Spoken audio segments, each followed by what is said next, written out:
Ay, isa ka ba sa mga nag-aantay sa iyong mga mahal sa buhay ng mga trainee, mga recruit, mga bagong pulis? Para sa iyo ito.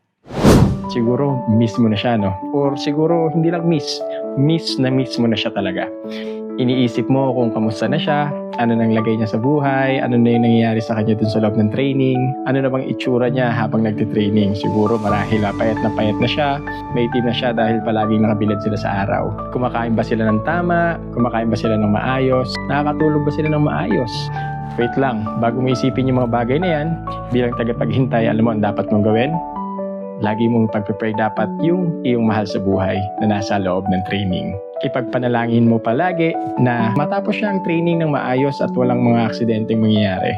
At higit sa lahat, huwag kang mag-iisip ng mga negatibong bagay about sa mga training center. Love classmate, hindi totoo yan. Mai-stress ka lang sa kakaisip ng mga ganyang bagay. At kapag nangyari yon, maaaring maapektuhan ka ng lubusan.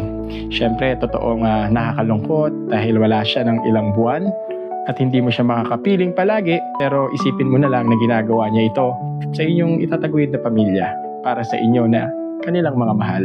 Kaya tandaan mo ito, pray when you are stressed because it is better than overthinking. So yun lamang po, ingat po kayo palagi.